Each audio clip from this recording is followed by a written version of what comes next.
Muhammad Umar Farooq Biological Video. Please make sure to subscribe, like and share. Ask the question for answer and comment about the artwork perspective and some interesting question. आज हमने पढ़ना है homeostasis के बारे में। Homeostasis एक ऐसा अमल है जिसमें सेल जो है अपने अंदर फ्लूइड और साल्ट वगैरह को मेंटेन रखता है। यहाँ पे जो है न्यूक्लियस है। हम जनरल स्ट्रक्चर ऑफ सेल की बात करते हैं। सबसे पहले तो यहाँ पे प्लाज्मा मेम्ब्रेन, ये एनिमल सेल है, ओके। और यहाँ पे प्लाज्मा मेम्ब्रेन है जो आउटर कवर है, जो कि इसको बाउंड करती है सेल को। और प्लाज्मा मेम्ब्रेन जो है वो बनी होती है by layer of phospholipids that's contain by layer of phospholipids. और फास्फोलिपिड्स जो है वो बेसिकली फैटी एसिड और फास्फेट ग्रुप के साथ अटैच होता है। तो इसके ज़रिए फ्लूइड का अंदर जाना और बाहर जाना, एंडोसाइटोसिस और exocytosis are transport of material is due to the cell membrane. और यहाँ पे फ्लैजिला है। फ्लैजिला जो है वो उसका जो फंक्शन है वो सेल की मूवमेंट, जो अगर यूनिसेलुलर है तो यहाँ पे एक ये एनिमल सेल है और जो ये है वो प्लांट सेल है। एनिमल सेल के अंदर सेल वॉल नहीं होती और वैक्यूल जो है वो छोटे छोटे होते हैं, लेकिन प्लांट सेल में न्यूक्लियस साइड में होता है as compare to animal cell which that is the in the center of the cell, but here is the away from the center that क्योंकि उसकी वजह से जो है वैक्यूल बहुत बड़ा होता है, जिसकी वजह से जो है न्यूक्लियस साइड पे होता है। और वैक्यूल का काम क्या होता है कि वाटर को स्टोर करना और some electrolyte which that is stored into the vacuole, that is the function of storage. The storage is the function of vacuole. Okay यहाँ हमने एग्जांपल ली है कि एक सेल है जिसको हमने एक सॉल्यूशन के अंदर डाला है जिसमें वाटर और साल्ट है, और एक सेल के अंदर वाटर और साल्ट है, दोनों के अंदर है। लेकिन अगर सेल के अंदर साल्ट ज़्यादा है तो वाटर कम है, इसका मतलब है कि वाटर जो है वो सेल के अंदर जाएगा ओस्मोसिस के ज़रिए, क्योंकि water potential outside is more as compare to inside. So इसका मतलब क्या है कि सेल जो है वो एब्ज़ॉर्ब करेगा वाटर को और टर्जिड हो जाएगा। अगर बाहर साल्ट ज़्यादा है, अंदर वाटर ज़्यादा है, और साल्ट बाहर ज़्यादा है, सेल के अंदर वाटर ज़्यादा है, तो वाटर जो है वो सारे का सारा बाहर की तरफ मूव करेगा। तो इसमें ये क्या है कि if water is more inside then outside, the water move outside for balance and vice versa. So इसको क्या कहते हैं हम, होम्योस्टेसिस। होम्योस्टेसिस में मेंटेनेंस रखनी है सेल ने। तो होम्योस्टेसिस में क्या होता है कि अगर सेल ने साल्ट अपने अंदर स्टोर रखना है तो वाटर और साल्ट को वो बाहर एक्सक्रीट नहीं कर सकता, क्योंकि उसने अपनी लाइफ को मेंटेन करना है। और जो most susceptible component of internal environment that may be affected by fluctuation in external environment or water and solutes and temperature। ये चीज़ें जो है ये होम्योस्टेसिस में इन्वॉल्व होती हैं, जिसमें सेल अपनी लाइफ को रिटेन करने के लिए अपने अंदर फ्लूइड की क्वांटिटी को एक लिमिट में रखता है। तो उस लिमिट में रखने के लिए जो है होम्योस्टेसिस का हम वर्ड यूज़ करते हैं कि सेल अपने आप को मेंटेन करता है। I hope you make sense about that. So here हम यहाँ पे हम बात करेंगे कि ओसमो रेगुलेशन एंड ओसमो कन्फार्मर्स। जो कि ओसमो रेगुलेशन है और ओसमो कन्फार्मर्स हैं उसके बारे में, जो कि होम्योस्टेसिस के अकॉर्डिंग हम बात करेंगे। तो ये जो एक फ़िश है, फ़िश में क्या होता है कि अगर वो फ्रेश वाटर में है तो हम सबसे पहले हम बात करेंगे कि मेरीन इन्वायरमेंट में है। मेरीन का मतलब है समुंदर में होती है, और समुंदर में बहुत ज़्यादा साल्ट होता है। साल्ट होने की वजह से वो पानी को तो उसने इनटेक करना है। अगर पानी को वो इनटेक करेगा, मछली अगर करेगी पानी को इनटेक और साथ में साल्ट भी इनटेक हो जाएगा। इसका मतलब है कि उसको मेंटेनेंस के लिए बहुत मुश्किल हो रही है, तो वो अंदर वाला भी इन्वायरमेंट, अंदर वाले उसके सेल जो है, अंदर वाली उसकी बॉडी जो है, उसमें उसने अपने आप को इक्वलाइज कर लेना है बाहर के इन्वायरमेंट में के मुताबिक। तो इसको कहते हैं हम आइसोटोनिक सोल्यूशन, क्योंकि दोनों तरफ एक जैसा है, बाहर वाले इन्वायरमेंट में भी अंदर वाले में भी। तो ये मेरीन फिश है, इसमें ओसोमो, ये क्या होते हैं, ओसोमो कन्फार्मर्स एनिमल, क्योंकि ये अपने आप को अडाप्ट कर लेते हैं समुंदर के मुताबिक, कि बाहर भी साल्ट है और अंदर भी उतना ही साल्ट है, और ये एक्टिवली जो है एब्जॉर्प्शन नहीं करते, ऐसे ही पानी पी लेते हैं और फिर एक्सक्रीट भी कर देते हैं उतनी मिकदार में। इसमें सोल्यूशन जो है वो सेम रहता है दोनों मिकदार में, अगर वो एक्सक्रीट करेंगे और इनटेक करेंगे। तो सबसे पहले हम सोल्यूशन की बात करते हैं। सोल्यूशन जो है सॉल्वेंट और सल्यूट का मजमूआ है। सॉल्वेंट क्या होता है, जो साल्ट या चीनी शुगर है, उसको हम पानी में मिलाते हैं, तो पानी जो है वो बेसिकली सॉल्वेंट होगा, और सल्यूट जो है वो नमक, नमक और आप कह लें कि शुगर है वो सल्यूट होगी, क्योंकि वो कम मिकदार में है। जो सोल्यूशन में कम मिकदार में होगा वो सल्यूट, और जो ज़्यादा मिकदार में होगा वो सॉल्वेंट।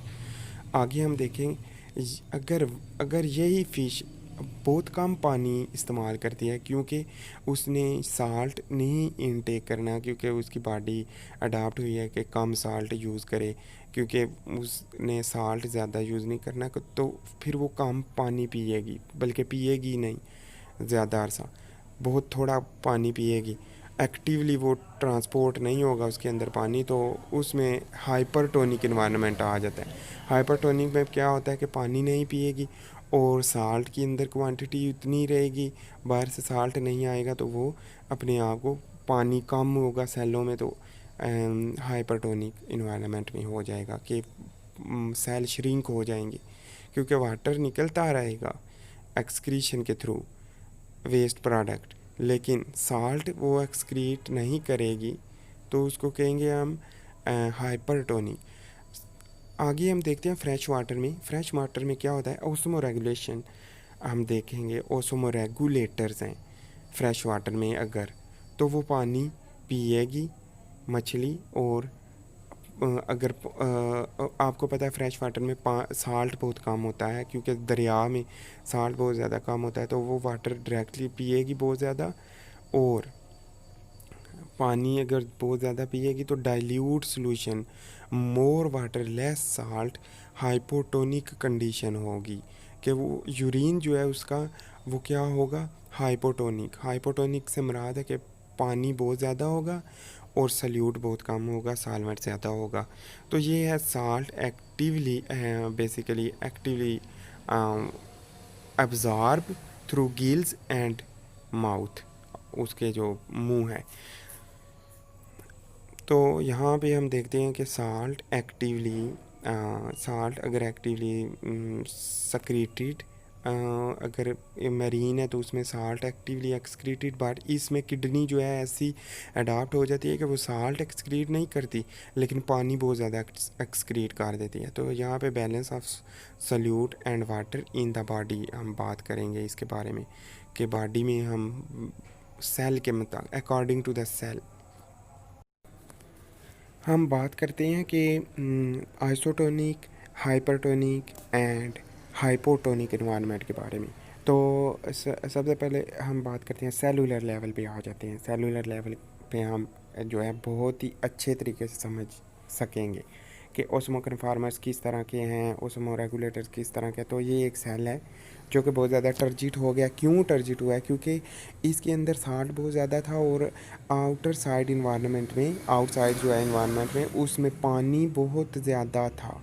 तो पानी का पोटेंशियल आउटसाइड में बहुत ज़्यादा था, जो कि पोटेंशियल बहुत हाई है, और वाटर अंदर मूव करता है। Water will be move inside from the outside due to the high amount of the salt are present in the cell. So osmosis is the major key to entering the water by a aquaporin channel. So आगे हम देखेंगे osmosis. ये है osmosis and hypotonic cell. Hypotonic condition है। क्यों hypotonic condition है? क्योंकि इसके अंदर डाइल्यूट सोल्यूशन हो गया है, इसकी वजह से कि साल्ट बहुत ज़्यादा था पहले, लेकिन ये अब क्या हो गया है, साल्ट की ज़्यादा होने की वजह से पानी को अब्ज़ॉर्ब कर लिया है। जब पानी को अब्ज़ॉर्ब कर लिया है तो क्या हो गया, सल्यूट पहले ज़्यादा था, तो इसका मतलब है कि डाइल्यूट करने के लिए उसने अपने आप को टर्जिड कर लिया है। तो टर्जिडिटी जो है ये हाइपोटोनिक एनवायरनमेंट बन जाता है, जो कि एक एनिमल के अंदर भी इसी तरह होता है, क्योंकि हर एक एनिमल सेल का बना होता है, बहुत सारे सेल का, unicellular, multi cellular, prokaryote, eukaryote. So अगर हम बात करें आइसोटोनिक इन्वायरमेंट की, तो आइसोटोनिक के बारे में क्या है कि सोडियम क्लोराइड फॉर एग्ज़ाम्पल और वाटर जो सॉल्यूशन है उसकी क्वांटिटी अंदर भी सेम है और बाहर पानी में इन्वायरमेंट में भी सेम है। तो इन्वायरमेंट में भी अगर सेम है और अंदर भी सेम है तो क्या होगा, आइसोटोनिक। आइसो का मतलब both are same to each other, both environment are same to each other. अगर हम बात करें, ये है हाइपरटोनिक इन्वायरमेंट। हाइपरटोनिक में क्या होता है कि पानी बहुत ज़्यादा था और पानी बहुत ज़्यादा होने की वजह से साल्ट कम था, लेकिन आउटर इन्वायरमेंट में साल्ट बहुत ज़्यादा है, लेकिन उसने अपने आप को मेंटेन करना है, उसने साल्ट इनटेक ज़्यादा नहीं करना, जिसकी वजह से पानी बाहर की तरफ चला जाता है और साल्ट की लिमिट एक हद तक रहती है, और इसे कहते हैं hypertonic cell, because water will outtake. Outtake का मतलब है बाहर की तरफ निकल जाना।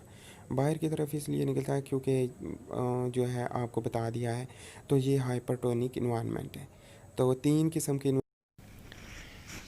अब हमने बात करनी है ऑस्मो रेगुलेशन जो प्लांट के अंदर होती है। ऑस्मो रेगुलेशन तो जब एनिमल में होती है वो तो हमने बात की है कि वो भी हम बात करते हैं, लेकिन हम सबसे पहले प्लांट के बारे में बात करते हैं। प्लांट के अंदर क्या होता है ऑस्मो रेगुलेशन जो है, सबसे पहले हाइड्रोफाइट्स। हाइड्रोफाइट्स का मतलब है कि हाइड्रोफाइट्स का मतलब है कि पानी के अंदर प्लांट होती हैं और इनमें ट्रांसपायरेशन बहुत ज़्यादा होती है, क्योंकि बहुत ज़्यादा पानी होता है। प्लांट अब्जॉर्ब करता है too much water a present and transpiration more. Stomata बहुत ज़्यादा होते हैं और इसमें जो है वो अपने आप को मेंटेन रखता है ईजीली, क्योंकि ट्रांसपायरेशन की वजह से पानी रिलीज़ होता रहता है और अब्जॉर्ब होता रहता है कंटिन्यूसली। और आगे है मीज़ोफाइट। मीज़ोफाइट का मतलब है ये मिडल स्टेज वाले प्लांट होते हैं, जो कि ब्रासिका फैमिली, रोज़ेसी फैमिली में होता है, और दूसरे जो प्लांट है उसमें डैफोडिल्स जो हाइड्रोफाइट में होता है। तो ये नॉर्मल वाटर होता है सॉइल के अंदर, इधर सॉइल है और ये एटमॉस्फेयर है जिसमें ट्रांसपायरेशन होती है। तो ट्रांसपायरेशन की वजह से वाटर लॉस होता है। तो इसमें क्या होता है, ये मिडल स्टेज की प्लांट है। तो मिडल स्टेज का मतलब है स्टोमेटा ओपन भी होते हैं, क्लोज भी होते हैं, लीफ नॉर्मल होते हैं, और ये जो है क्लोज और open due to requirement of water. If अगर बारिश ज़्यादा होगी फॉर एग्जांपल तो बहुत ज़्यादा ट्रांसपायरेशन होगी, क्योंकि साहिल के अंदर पानी बहुत ज़्यादा हो जाता है, और साहिल के अंदर पानी ज़्यादा होने की वजह से ट्रांसपायरेशन जो है वजह बनती है। लेकिन अगर बहुत ज़्यादा लाइट पड़ती है तो फिर ट्रांसपायरेशन, लाइट ज़्यादा पड़ने की वजह से जो है प्लांट जो है ट्रांसपायरेशन करते हैं। जब लाइट नहीं होती, जब पानी की रिक्वायरमेंट नहीं होती तो प्लांट ट्रांसपायरेशन नहीं करते। और नेक्स्ट हैं जो प्लांट है वो है ज़ीरो फायर। ज़ीरो फायर जो है ये सहरा में पाए जाते हैं, और ऐसे प्लांट जो सहरा में पाए जाते हैं वहाँ पे पानी नहीं होता। पानी नहीं होने की वजह से ये अपने अंदर लीफ इनके अंदर नहीं होते, रिड्यूस लीफ होते हैं, और स्केली क्यूटिकल वैक्सी स्किन होती है इनके ऊपर जो लेयर होती है, that is known as cuticle, and that's cuticle in stomata बिल्कुल थोड़े होते हैं और लोअर सरफेस पे स्टोमेटा होते हैं, और वाटर थोड़ा होता है, that's reduce surface area by volume ratio. So that's important thing that here is the soil and upper side is the atmosphere. तो ये सकुलेंट प्लांट होते हैं। कैक्टस जो है इसका इम्पॉर्टेंट एग्जाम्पल है, और इसकी लीव्स टोमेटा जो है वो नहीं होते, less stomata and water store into the in the form of fluid, जो कि लीफ के अंदर वाटर स्टोर हो जाता है। और cuticle is thick and vaccine cuticle is the responsible for the preservation of water inside of the plant. So there's a leaf to limit water loss. There's a leaves is very important to loss of water. So there is the reduction of leaves. There is a reduce. So here's the Brassica example and Rosaceae family. And here is the daffodils. From obviously that is important because that is live in the water. That is hard to fight. So that's important things. Now we will discuss about the osmoregulation in different environment in animal. So first of all we will discuss about the marine environment. The marine mean salty environment which that are present in the ocean and sea that contain too much salt are present in the water. तो इसके अंदर salt बहुत ज़्यादा होता है और इनमें जो फ़िश हैं वो डिफरेंट टाइप की होती हैं. सबसे पहले हम बात करेंगे कि hypotonic fish first of all. So सबसे पहले hypotonic and isotonic we will discuss about in this tutorial. So salt और वाटर इक्वल होता है, ड्रिंक कर लेती है वो एक्टिवली ही रिलीज़ कर देती है. Salt actively excrete by the gills और गिल्स से साल्ट एक्सक्रीट भी हो जाता है. इसका मतलब है आइसोटोनिक, राइट. और पैसिव लॉस ऑफ वाटर जो है वो होता है अगर पैसिव लॉस होगा, वाटर लॉस ज़्यादा होगा और वो ड्रिंक नहीं करेगी तो श्रिंक हो जाएगी. ये है हाइपरटोनिक क्योंकि वो अपने अंदर साल्ट की एक लिमिट रख रही है और पानी को एक्सक्रीट कर रही है. That's scanty amount of isotonic urine contain some salts. तो साल्ट वो थोड़ा रिलीज़ करेगी और पानी ज़्यादा अगर करेगी तो वो अपने अंदर साल्ट की एक लिमिट रख रही है और पानी वो नहीं चाहती. That is known as hypertonic क्योंकि उसके अंदर साल्ट ज़्यादा रहेगा और पानी को एक्सक्रीट करती रहेगी. तो इसका क्या कहेंगे, हाइपरटोनिक. अगर हम बात करें फ्रेश वाटर के अंदर, ये फ्रेश वाटर है जो कि दरिया, river and some ponds and some water falling places जो कि कंटेन करती है, वाटर नहीं ड्रिंक करती. क्यों वाटर इसलिए ड्रिंक नहीं करती, अगर वो वाटर बहुत ज़्यादा ड्रिंक कर लेगी तो वो यूरिन के ज़रिए साल्ट बाहर निकाल देगी.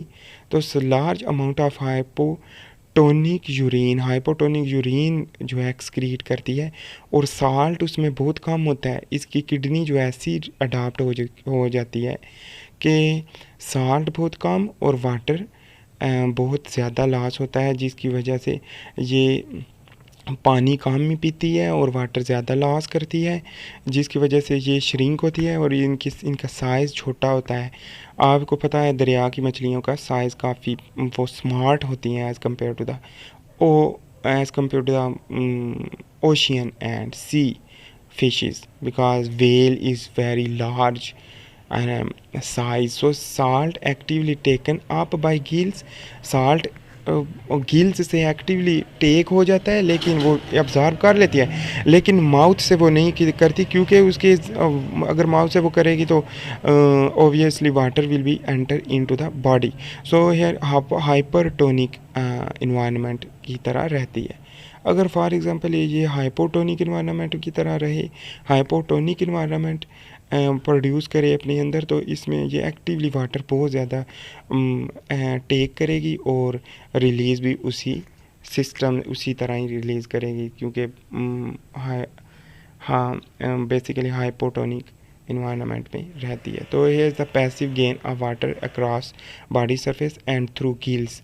सो पैसिव गेन ऑफ वाटर जो है वो गिल्स और स्किन से ही आता है, ना कि माउथ से डायरेक्ट इनटेकिंग करती है जो कि अपने अंदर वाटर एब्जॉर्ब. बेसिकली माउथ से एंटरिंग वाटर जो है इसकी ये होता है कि वो पानी जब एंटर करती है अपने अंदर तो बहुत ज़्यादा पानी इसकी बॉडी के अंदर एंटर हो जाता है, जिसकी वजह से प्रॉब्लम क्रिएट होती है. अब next we will talk about the excretion. The excretion is the basically excretion is the removal of waste through urine के ज़रिए रिमूव होता है। तो इसमें नाइट्रोजन एक्सक्रीशन होती है।